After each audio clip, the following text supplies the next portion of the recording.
तं वन्दे नरसिंहतीर्थनिलयं श्रीव्यासराट् पूजितं ध्यायन्तं मनसा ನೃಸಿಂಹಚರಣಂ ಶ್ರೀಪಾದರಾಜಂ ಗುರುಂ. ನಮಸ್ಕಾರ. ನಮ್ಮ ಸಂಡೇಗೋ ಸತ್ಸಂಗದವರು ನಡೆಸಿಕೊಟ್ಟಿರೋ ನಮ್ಮ ದಾಸ ಸಾಹಿತ್ಯ ಪಿತಾಮಹ ಶ್ರೀ ಶ್ರೀಪಾದರಾಜರ ಬಗ್ಗೆಯ ವಿಶೇಷ ಕಾರ್ಯಕ್ರಮಕ್ಕೆ ಸ್ವಾಗತ. ನಾನು ವಿಜು ಕುಲಕರ್ಣಿ. ಪ್ರಾತಸ್ಮರಣೀಯರು ನಮ್ಮ ಕನ್ನಡ ದಾಸ ಸಾಹಿತ್ಯ ಬಹುಮುಖ ಬೆಳವಣಿಗೆಗೆ ಭದ್ರ ಬುನಾದಿ ಕೊಟ್ಟು ಈಗಲೂ ಈ ಕ್ಷೇತ್ರದಲ್ಲಿ ಧ್ರುವತಾರೆಯಂತೆ ಮಿನುಗ್ತಾ ಇರೋ ಧ್ರುವಾಂಶ ಸಂಭೂತರು ಶ್ರೀ ಶ್ರೀಪಾದರಾಜರ ಆರಾಧನೆ ಈಗ ಬಂದಿದೆ.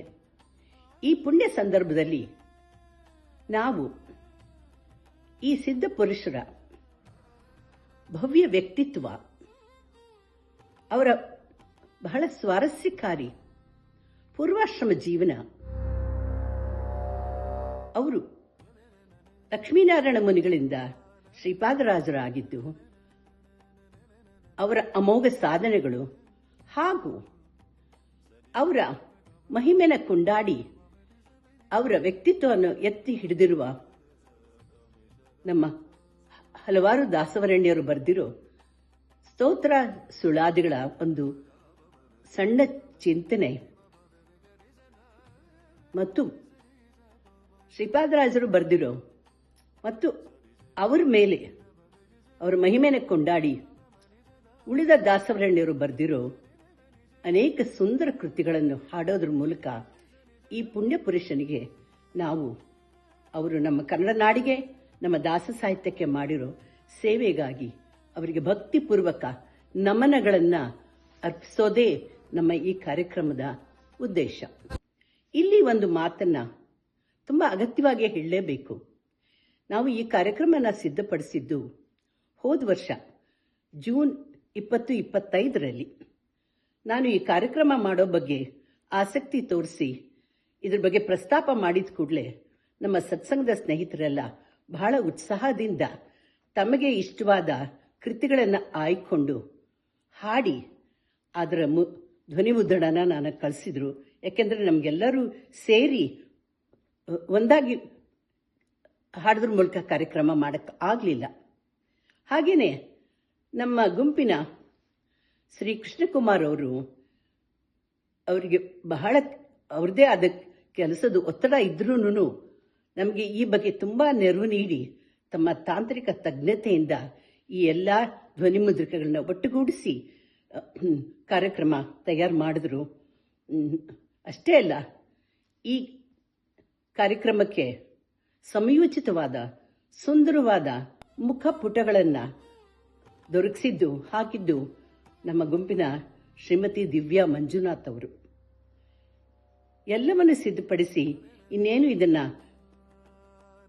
ಕೃಷ್ಣ ಜನ್ಮಾಷ್ಟಮಿ ಅಂದ್ರೆ ಆಗಸ್ಟ್ 14, 2022ರಂದು ನಾವು ಇದನ್ನ ಬಿಡುಗಡೆ ಮಾಡೋ ಸಿದ್ಧತೆ ಮಾಡಿಕೊಳ್ಳೋಷ್ಟರಲ್ಲಿ ಹಲವು ಕಾಲದಿಂದ ಅನಾರೋಗ್ಯದಿಂದ ಬಳಲ್ತಿದ್ದ ನಮ್ಮ ಯಜಮಾನರು ಶ್ರೀ ಚಿದಂಬರ ಕುಲಕರ್ಣಿಯವರು ಹಠಾತ್ತಾಗಿ ಹೋಗ್ಬಿಟ್ರು.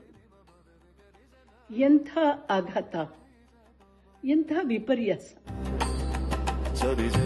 ಆದ್ರೆ ಎಲ್ಲ ದೈವೇಚ್ಛೆ. ಹಾಗಾಗಿ ಈ ಕಾರ್ಯಕ್ರಮದ ಬಿಡುಗಡೆನ ಮುಂದೂಡಿದ್ವಿ. ಎಲ್ಲರೂ ತುಂಬಾ ಪ್ರಯತ್ನ ಪಟ್ಟು ಉತ್ಸಾಹದಿಂದ ಮಾಡಿರೋ ಈ ಕಾರ್ಯಕ್ರಮನ ಹೊರಗೆ ತರಬೇಕನ್ನ ಆಸೆ ತುಂಬಾ ಇತ್ತು. ಆದರೆ ನನಗೆ ಬಂದ ಆಘಾತ ತಡ್ಕೊಂಡು ಮನಸ್ಸನ್ನು ಸ್ಥಿಮಿತಕ್ಕೆ ತಂದುಕೊಂಡು ಮತ್ತೆ ಈ ಕಡೆ ಗಮನ ಹಾಕೋದ್ರಲ್ಲಿ ಇಷ್ಟು ಕಾಲ ಹಿಡೀತು. ಈಗ ನೋಡಿ, ಹಲವು ಬದಲಾವಣೆಗಳೊಂದಿಗೆ ನಿಮ್ಮ ಮುಂದೆ ಬರ್ತಾ ಇದೆ ನಮ್ಮ ಶ್ರೀಪಾದರಾಜರ ಬಗ್ಗೆಯ ವಿಶೇಷ ಕಾರ್ಯಕ್ರಮ. ಇಲ್ಲಿ ನಮ್ಮ ಯಜಮಾನರು ಚಿದಂಬರ ಕುಲಕರ್ಣಿಯವ್ರ ಬಗ್ಗೆ ಒಂದೆರಡು ಮಾತು ಹೇಳಬೇಕು. ಅವರ ಸವಿ ನೆನಪಿಗಾಗಿಯೇ ಇದನ್ನ ನಾವು ಬಿಡುಗಡೆ ಮಾಡೋ ನಿರ್ಧಾರ ಮಾಡಿದ್ದು. ನಮ್ಮ ಯಜಮಾನರು ಅವರೇನು ದಾಸ ಸಾಹಿತ್ಯದಲ್ಲಿ ಪರಿಣಿತರಲ್ಲ ಮತ್ತು ದಾಸ ಪದಗಳ ಬಗ್ಗೆ ತುಂಬ ಆಸಕ್ತಿ ತೋರಿಸ್ತವರು ಅಲ್ಲ.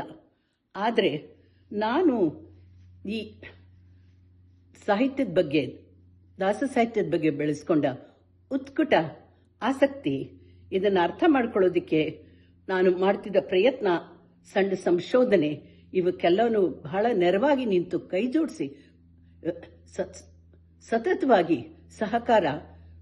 ಸಹಾಯ ಕೊಟ್ಟು ನನಗೆ ಸಂಪೂರ್ಣ ಬೆಂಬಲ ನೀಡಿದರು.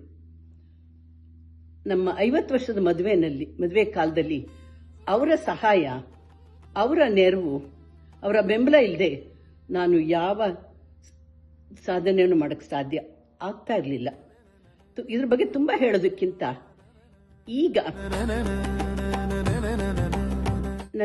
ನಾನೇನು ಒಂದು ಸಣ್ಣ ಪುಟ್ಟ ಸಾಧನೆಗಳು ಮಾಡಿದ್ದೀನಿ, ದಾಸ ಸಾಹಿತ್ಯ ಸಂಶೋಧನೆಯಲ್ಲಿ ನನ್ನ ಆಸಕ್ತಿಯನ್ನು ಮುಂದುವರಿಸಿಕೊಂಡಿದ್ದೀನಿ.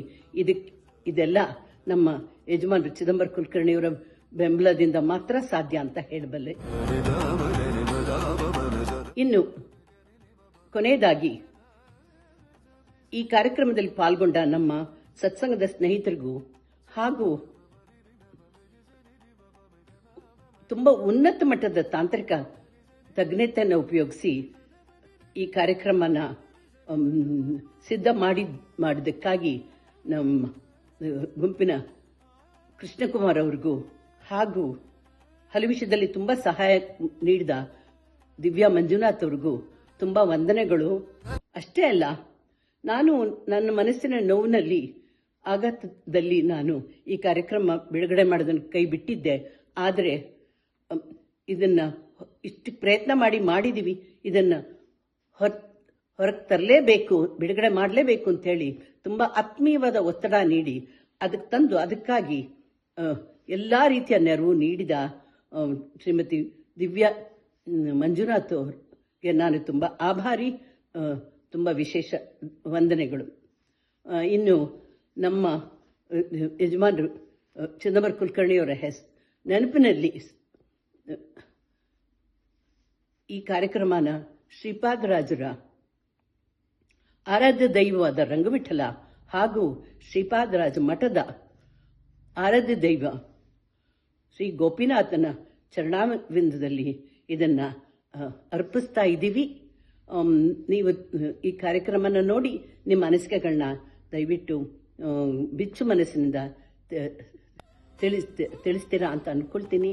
ಮತ್ತೊಮ್ಮೆ ಎಲ್ರಿಗೂ ಧನ್ಯವಾದಗಳು. ಶ್ರೀಕೃಷ್ಣಾರ್ಪಣ ಮಸ್ತು.